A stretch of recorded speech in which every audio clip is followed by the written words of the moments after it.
Bonjour tout le monde, j'espère que vous allez bien. Aujourd'hui, je vous retrouve pour parler de 4 livres que je n'ai pas aimés récemment. Ce sont des livres que j'ai lus là ces dernières semaines et malheureusement, je ne les ai pas aimés et on en parle tout de suite parce que c'est toujours intéressant de parler également des livres qu'on n'aime pas et de vous expliquer pourquoi moi je ne les ai pas aimés. Et le premier, c'est Sous le soleil de Satan de Georges Bernanos. Alors Sous le soleil de Satan, c'est un roman qui est apparu en 1926, c'est un livre que j'avais déjà essayé de lire il y a quelques années, mais je n'avais pas dépassé la première partie, j'avais pas du tout aimé le style, qui m'avait perdu, l'histoire ne m'a pas emballé non plus, donc j'avais mis ça de côté, mais c'était un livre que j'avais gardé en tête parce qu'il continuait malgré tout de m'intéresser. J'adore le titre, l'histoire a priori avait tout pour m'intéresser, je sais que c'est un livre qui a été adapté au cinéma, qui est quand même apprécié, donc voilà, je voulais persévérer, je m'étais dit c'était peut-être pas le bon moment, c'était pas la rencontre qui pouvait avoir lieu à ce moment-là, et j'ai repris du coup la lecture de ce livre, je l'ai recommencé depuis le début, là cette fois-ci je l'ai terminé, mais je n'ai pas aimé, donc définitivement ce n'est pas moi, c'est le livre. J'ai vraiment été très déçue parce que j'étais quasiment persuadée d'adorer. Vu le résumé, puisqu'on nous parle d'un jeune prêtre tourmenté qui inquiète les autorités ecclésiastiques, une jeune fille désespérée, des paroissiens en quête de salut, tels sont les personnages de ce drame d'un monde sans Dieu.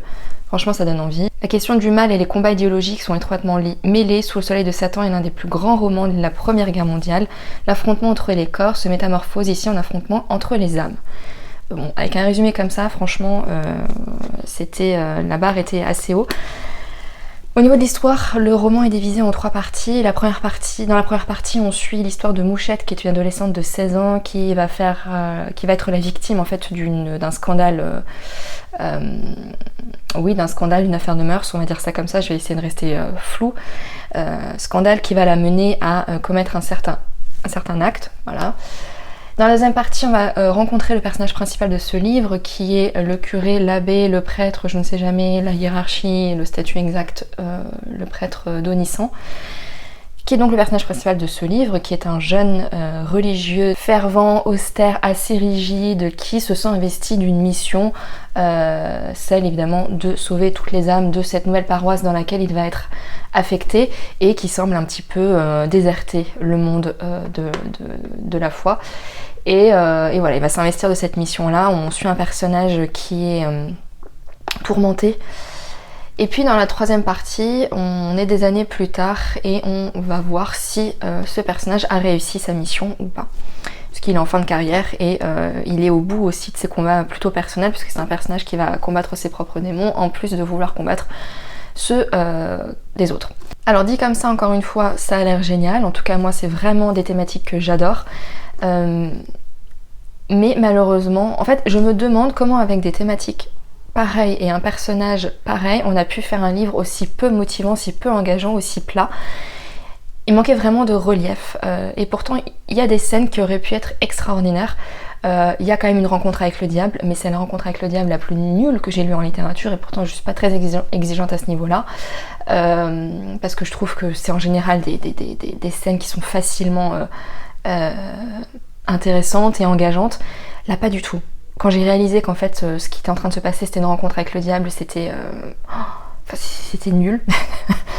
C'est assez cliché, voilà, le prêtre, il y a des scènes d'autoflagellation, mais qui, pareil, on ressent pas les tourments en fait de ce personnage-là, on sent pas les paradoxes, on sent pas l'affrontement qu'il peut y avoir entre lui-même et avec les autres. Il y a très peu d'exemples de ce repentir ou de cette rédemption qu'il cherche à avoir pour lui-même et pour les autres. L'histoire de Mouchette, la première partie c'était finalement pour moi la plus intéressante. Et puis ces questions de repentir des autres personnages, pareil, on n'était pas dedans. Il y a assez peu de personnages, on nous promet aussi une galerie de personnages, non, il n'y en a pas tellement. Ils sont pas approfondis, on ressent pas les choses. Donc l'intrigue elle est tombée un petit peu à plat, les personnages sont pas forcément construits en profondeur. Et puis surtout le style m'a un petit peu rebuté. C'est un style qui est assez travaillé, mais en fait la difficulté c'est que c'est un style qui ne se fait pas oublier. Et je trouve que maîtriser un style c'est justement parvenir à avoir quelque chose de travailler, mais en se faisant oublier, en venant simplement soutenir le texte, les personnages, l'intrigue. Ici c'est pas le cas, on sent l'écriture de l'auteur qui est parfois à certains moments assez obscur, abscon. Il y a certains passages qui ont été hermétiques du fait de l'écriture qui se voulait un petit peu trop en fait, et ça j'aime pas du tout. parce que ça fait vraiment écran entre la lectrice, le lecteur et puis l'histoire qu'on nous présente.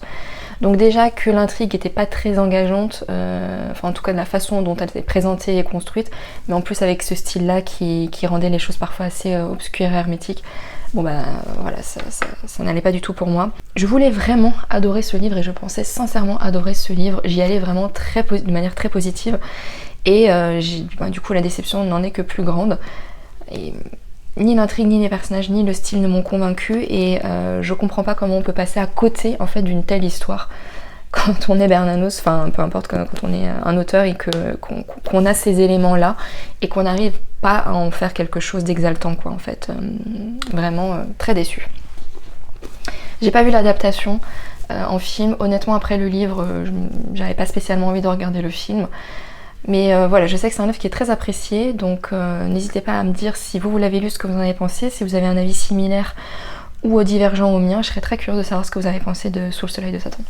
Ensuite, rien à voir et complètement différent, j'ai lu Boy Parts de Eliza Clark, qui est un livre que vous avez certainement vu sur toutes les chaînes anglophones possibles et imaginables. C'est un livre qui a beaucoup tourné, et à force d'en entendre parler, ça m'a quand même donné envie de le lire, d'autant plus qu'il était présenté comme un livre assez transgressif, assez choquant, avec un personnage féminin intéressant, un peu, vous savez, c'est un Hinge woman, ces femmes un peu déséquilibrées qui commettent des actes de violence, etc.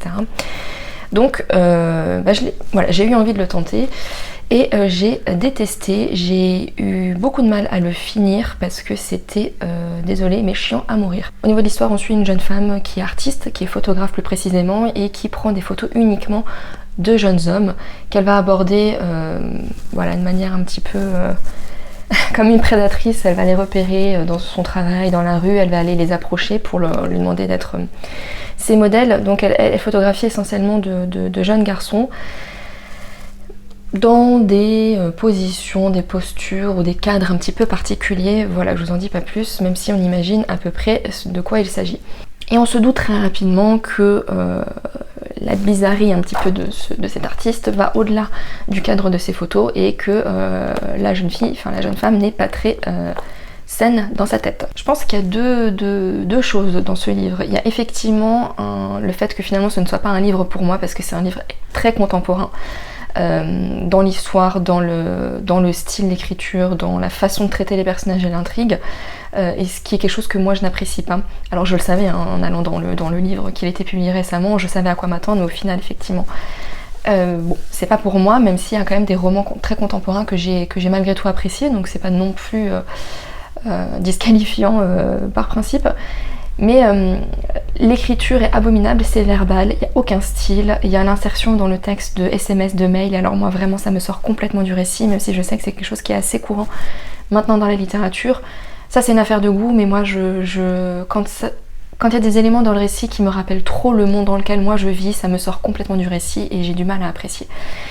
Mais au-delà de ça, effectivement, il n'y a aucun style. La narratrice et l'autrice écrit comme le personnage pense ou parle, alors que le principe quand même d'un livre, c'est d'essayer un petit peu d'y mettre du style. On n'écrit pas comme on parle. Autre chose, mais là ça m'est personnel aussi, c'est un récit à la première personne. Moi j'ai beaucoup de mal avec les récits à la première personne, mais ça vient que rajouter ce côté un peu verbal et je trouve que c'est assez... En fait j'ai du mal à m'immerger dans une histoire à la première personne parce qu'on sait... c'est pas crédible d'être dans la tête de ce personnage. En plus, l'autrice essaie de construire tout un mystère sur ce qu'elle fait réellement. Donc elle nous cache des choses, mais en même temps, on est dans la tête du personnage. Et du coup, comme elle sait, ce qu'elle fait, ce qu'elle veut faire, on nous en dit suffisamment pour essayer de nous intriguer, mais pas suffisamment pour qu'on continue l'histoire. Mais du coup, ça n'a pas de crédibilité dans le fait d'être dans la tête de la personnage qui, elle, ne va pas s'auto-censurer pour le lecteur. Enfin, je sais pas si vous voyez ce que je veux dire. Donc ça donnait un effet un petit peu étrange. Donc voilà, il y a ce côté un petit peu peut-être trop contemporain pour moi, mais à côté de ça, je trouve qu'il y a réellement, objectivement, de grosses lacunes et des choses qui passent pas. C'était d'un ennui. C'était convenu, en fait, on nous livre uniquement ce qu'on attend, et donc du coup, il n'y a pas de tension, de mystère, puisqu'on sait exactement de quoi il s'agit et vers quoi on va, et on nous livre exactement ce qu'on attend.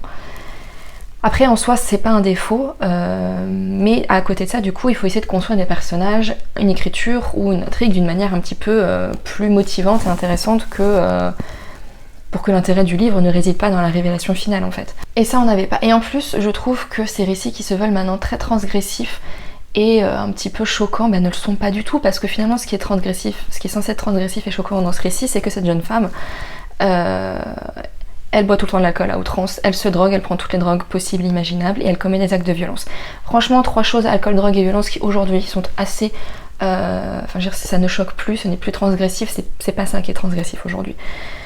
Et voilà, si vous voulez lire des dizaines de pages sur les expériences de la narratrice qui prend telle ou telle drogue, allez-y, mais vraiment ça n'a pas beaucoup d'intérêt. Voilà, donc il n'y a pas de propos dans le livre, il n'y a même pas un propos féministe, même pas un propos, il n'y a pas de propos, voilà. Donc bref, j'ai pas aimé, je vous recommande pas, et j'ai à la fois du mal à comprendre comment ce type de livres peuvent être aussi populaires et en même temps ça m'étonne pas tellement.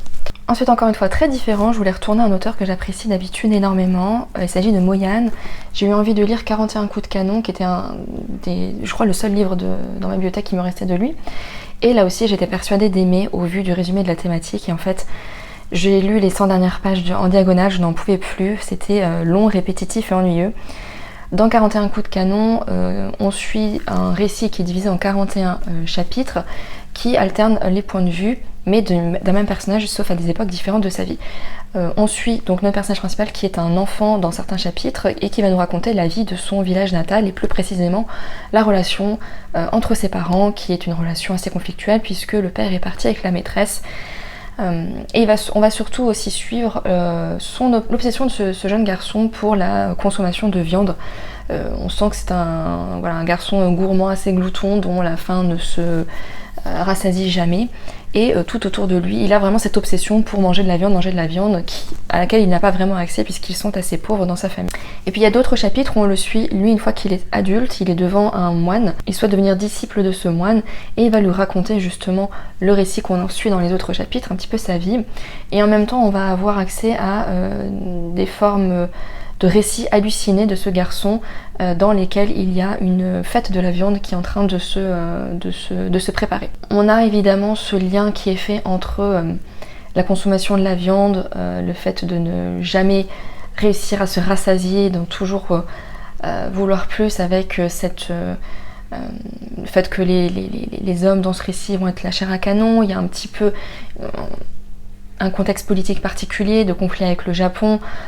Littéralement, le jeune garçon, en plus d'être obsédé par la viande, va finir par devenir un peu une attraction dans le village, puisqu'il va devenir un peu, ce qu'on appelle un homme canon. Vous savez, dans les cirques, il y a des personnes qui se mettent dans des canons pour... voilà. Et il va faire ça, et c'est un canon de fabrication japonaise, donc voilà, il y a un petit peu cette métaphore et ce lien qui est fait entre le conflit, un peu les conflits politiques, la guerre, et puis cette consommation de viande.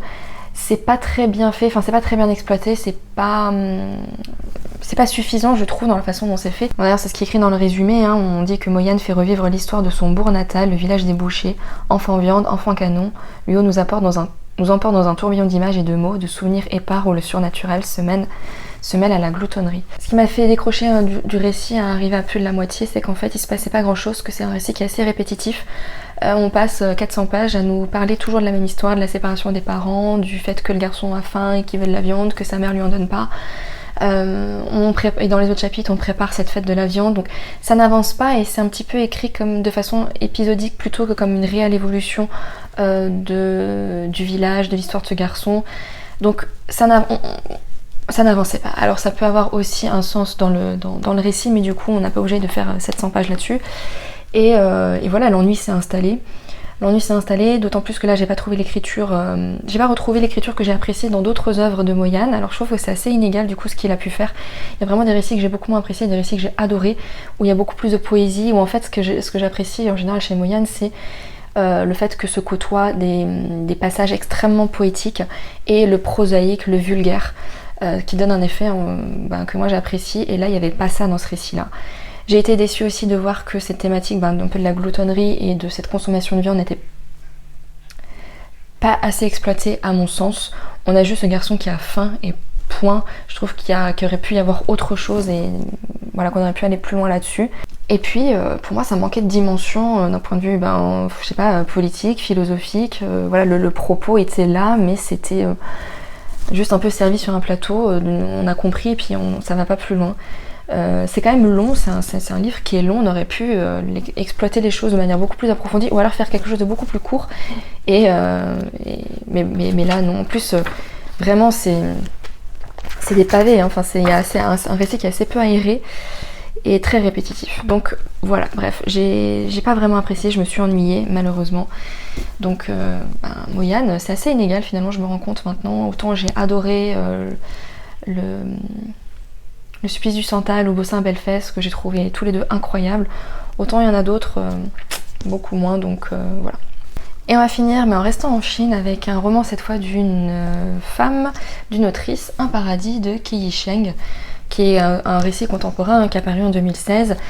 Et même si la thématique semblait très intéressante, pour être tout à fait honnête, je ne m'attendais pas à grand chose et je suis quand même déçue, donc c'est bien dommage. Au niveau de l'histoire, Un paradis, on va suivre un groupe de femmes qui sont toutes enceintes et incarcérées dans une clinique illégale de mères porteuses. Donc c'est une clinique qui fonctionne vraiment comme une entreprise, puisque les clients vont pouvoir louer le corps des femmes pour qu'elles soient enceintes et puis qu'elles mènent à terme cette grossesse pour qu'ils puissent récupérer l'enfant. Et du coup dans cette clinique, les gérants vont s'assurer que ces femmes-là respectent certaines exigences en termes de nutrition, de sommeil, d'exercice physique, etc. pour que l'enfant réponde aussi aux exigences des clients. Bref. Donc la thématique du fait du traitement des mères porteuses, avec cette idée d'avoir cette clinique illégale, elle était intéressante. Malheureusement, le sujet n'est pas traité en fait, tout simplement. Je peux même pas dire qu'il est maltraité, il n'est pas traité, voilà. On va suivre l'histoire à travers les yeux assez naïfs d'une jeune femme, d'une adolescente en fait, qui va se retrouver dans cette clinique et qui vraiment découvre la vie, le monde et les autres êtres humains. En fait, dans ce récit, tout est superflu. On nous parle quand même dans le résumé d'un roman féministe qui dénonce le pouvoir patriarcal dans une Chine contemporaine avec des moments de grande tendresse et d'émotion. Honnêtement, pas du tout, puisqu'en fait c'est ni un récit qui nous parle du fonctionnement de cette clinique, ni un récit sur les relations entre ces femmes-là, ni un récit qui nous parle véritablement du statut de ces mères porteuses, ni qui vient dénoncer le recours en fait à la monétisation du corps de la femme. Enfin, on n'est pas du tout là-dessus, c'est assez court, les chapitres sont vraiment... le récit est très aéré et en plus entrecoupé, bon ça pouvait être agréable, d'aquarelles de l'autrice, donc ça pouvait être sympa effectivement d'avoir le récit avec les aquarelles. Mais voilà, c'est très léger. C'est un livre qui ne nous dit rien. On suit le quotidien de ces femmes. Je peux même pas vous dire, voilà. C'est plat, c'est vide. Il n'y a aucune profondeur, le style également est vraiment plat et vide. Il y a même des moments d'absence de crédibilité dans certaines scènes. Pour les personnes qui auront lu ce livre, la scène de la pilule abortive, je me suis dit mais c'est une satire, c'est une blague. À un moment donné je me suis demandé, oui justement du fait de la légèreté de certaines scènes ou certains personnages, si c'était pas par là que devait passer la critique, mais en fait les choses n'étaient pas suffisamment poussées en ce sens pour que ce soit véritablement, et je pense que c'est juste un peu pour moi en tout cas je l'ai ressenti et reçu comme ça, une non-maîtrise du récit et des personnages. Donc non, c'est un livre qui ne dit rien, dans un style qui n'est pas du tout intéressant, donc vraiment en fait c'est dommage parce que la thématique est hyper importante et on passe totalement à côté, elle n'est pas du tout exploitée. Donc Un paradis, j'ai pas aimé, voilà, malheureusement, assez déçue. Voilà, on est arrivé au bout, j'espère que c'est une vidéo qui vous aura malgré tout plu. Si vous avez lu certains de ces livres, vraiment dites-moi ce que vous en avez pensé, que nos avis soient en accord ou pas. Au contraire, si vous n'êtes absolument pas d'accord avec ce que je viens de dire, je serais très intéressée de lire pourquoi vous avez apprécié ce livre. Dites-moi également aussi s'il y a des livres récemment que vous n'avez pas du tout aimé, qui vous ont déçu, ça m'intéresse.